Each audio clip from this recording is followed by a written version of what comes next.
Hello, and welcome to the Investing on the Go podcast. I'm Chris Sarley, and today we're joined by Lawrence Burns, Deputy Manager of the elite rated Scottish Mortgage Investment Trust. Thank you for joining us today, Lawrence. Great, thank you for having me. It's a pleasure. The Trust likes to invest in radical thinkers and their companies. How can you tell if a radical thinker is onto something or literally just being too radical? Yeah, so I think you're totally right. We're looking for companies that have the ability to change the world, disrupt old industries or create entirely new ones, because those are the companies that offer by far the greatest returns in investing. But they're also very radical ideas and radical propositions, particularly at the start.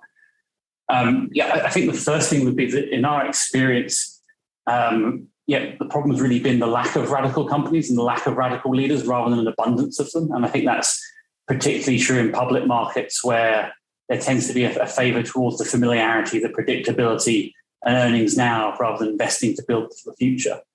But beyond that, I think in terms of our trying to go through and filter and find out, what are the very best sort of radical propositions out there.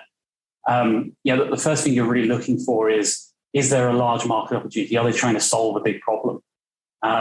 Because we won't get all of these things right. And so where we're investing, we want to sort of feel there's an ability to make a 10, 15 or 20 times return on our money so that even as some of them inevitably don't work out, we only need one or two to really work to do our clients and our shareholders a good job.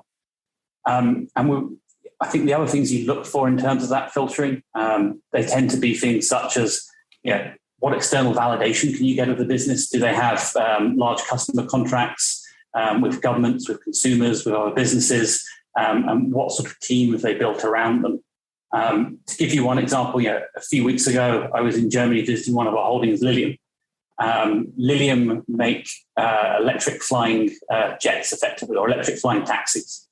So that's a pretty radical proposition. But I think what's helpful is, they've had their work sort of peer reviewed by the Whittle Laboratory in the UK that's sort of shown that their mathematics of what they're trying to do add up, albeit at the edge of current technologies today. They've got a chairman that was previously CEO of Airbus, which I think adds huge credibility to what they're trying to do in electrifying aviation. And, we met some of their engineers who have spent 30 years at places like Airbus and Rolls-Royce. And so they've left pretty comfy jobs to go and try and help them build something pretty radical. And I think that says a lot as to, the quality of the proposition they're trying to do there. So I think it's just stuff like that we're looking for. Is the opportunity genuinely big enough? And, do they have points of validation one can look for? I wanted to touch on another example that's been given recently is Tim Ellis, the CEO of Relativity Space and using 3D printers to make space rockets. Very interesting. Could you maybe tell us more about that, please? Yeah, so I suppose as we started with radical, the radical tagline here is Musk is looking to send the first people to Mars. Tim Ellis is looking to put the very first factory on Mars. The immediate opportunities, he says, is 3D printing space rockets, lowering the cost of access to space for satellites, for communication, for internet, and so on, which all have, I think, very meaningful impacts on the ground.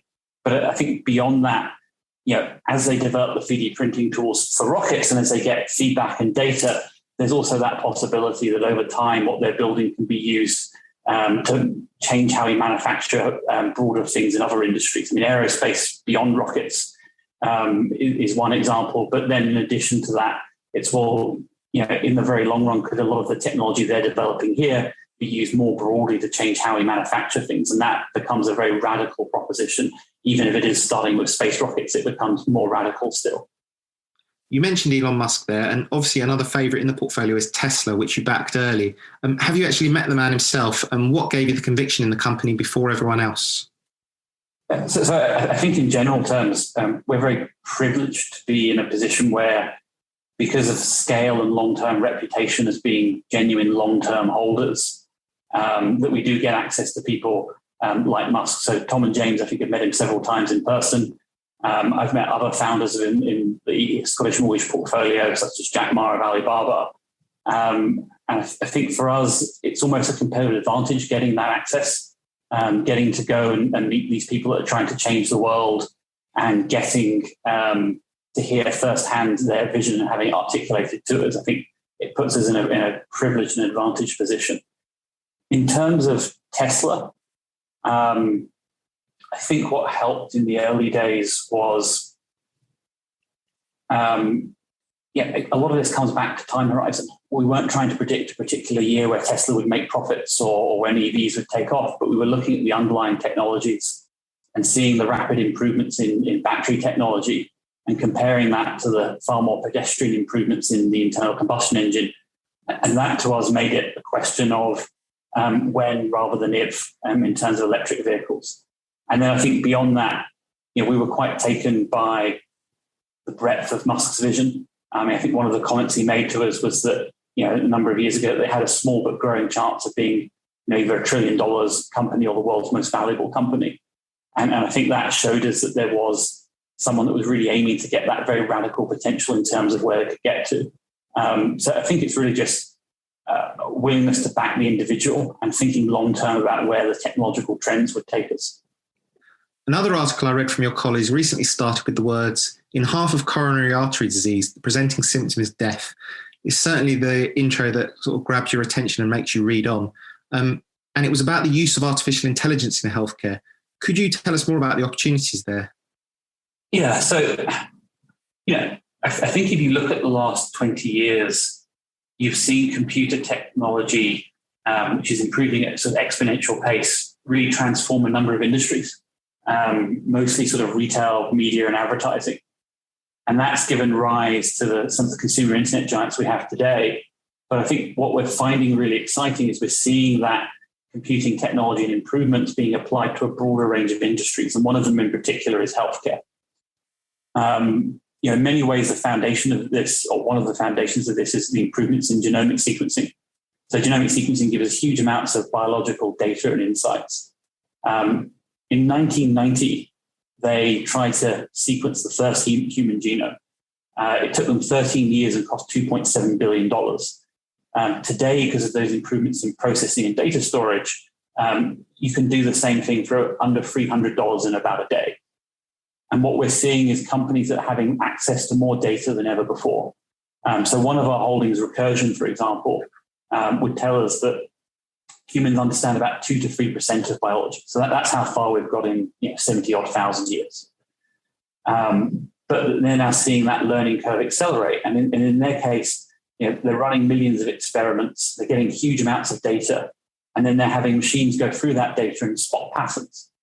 And those patterns are in turn teaching them actually about biology. They're saying, look, there's certain processes and rules of biology that exist that we haven't really spotted before. We've been able, with this huge amount of data and crawling through it with machine learning, to really spot these at an incredible rate. And so I think in lots of different areas within healthcare, you're seeing the pace of change and what's possible accelerate. And healthcare has been an area where costs have only gone up over the last few decades. And so as we see those levels of improvements driven by technologies which themselves are improving, I think that gives us real excitement as to our opportunity set.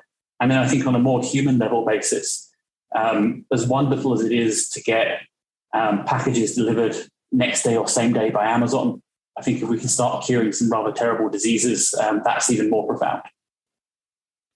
We've talked about 3 or 4 of the stocks so far. Could you maybe tell us about one in your portfolio that's your favorite and why? Yeah.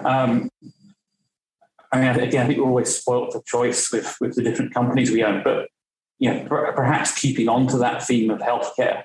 Moderna is now our largest holding, and I think it embodies some of that computing technology and digital mindset being applied in the healthcare space. I think what's interesting about it is, we're all very well aware that Moderna's played a leading role in helping us exit a global pandemic with its COVID vaccine based on mRNA technology. But I think where our interest really lies is that experience with COVID has helped them validate their technology platform and scale up their infrastructure, and gives them the opportunity to apply that technology platform to a far broader range of ailments. And so for us, mRNA is about the ability to get the body itself, to instruct the body almost through human biological code to build certain proteins that might be useful. And the breadth of application of that is truly tremendous. And so it opens up all sorts of possibilities. An actually effective flu vaccine. Most flu vaccines have an efficacy of 20 to 50%, but the idea that you could actually get one that was, in the 90%, I think is really powerful. The idea you could combine that with COVID and other things as well, all in one single shot, I think is hugely attractive. But even beyond that, there's sort of possibilities that go into a more complete vaccine for HPV, for HIV, treatments for oncology. I think when we talk to Stefan Bancel, their CEO, we really get the impression that for them, COVID was just them getting started. And I think that's really impressive that you have a company where solving the global pandemic was just the start. I think that, again, speaks to both the radical mindset, but also the huge opportunity they face. I wanted to round off on the economy. Now, the trust has a growth style, and many people believe that with inflation and higher interest rates, growth strategies won't perform as well in the future. What do you have to say on that? Yeah, interest rates and inflation matter, but I think to some extent when you're trying to invest in some of these radical propositions on a 10-year view, it matters more at the margin. If you look through things that have driven the historic performance of equity markets, the trust, companies like Amazon, Tesla, or Tencent, I don't think their success was enabled or predicated on interest rates and inflation. I think, again, they matter at the margin, but they don't determine success. For me, growth investing is really underwritten by the pace of change. The more change you think there's going to be in the world, I think the more attractive growth investing becomes. The more change there is, the more possibility there is for new business models, new ways of doing things, and creating and disrupting new and old industries. That to me is really the attraction. And I think the real attraction is some of the things we've talked about of that broadening out of exponential change beyond retail, media, and advertising to a broader range of industries, whether it's healthcare, food, or transportation, or the exponential cost declines we're seeing in battery and solar technology. I think those really determine our opportunity set and our return potential far more directly and far better. And frankly, I think we're spoiled for choice. The last 20 years have been about consumer internet. I think the next 20 years, the opportunity set's a lot broader and a lot more impactful to humanity. That's great. Thank you very much for joining us today, Lawrence. Great. Thanks for having me. And if you'd like to learn more about the Scottish Mortgage Investment Trust, please visit FundCalibre.com. And while you're there, remember to subscribe to the Investing on the Go podcast. Please remember, we've been discussing individual stocks to bring investing to life for you. It's not a recommendation to buy or sell. The fund may or may not still hold these stocks at your time of listening.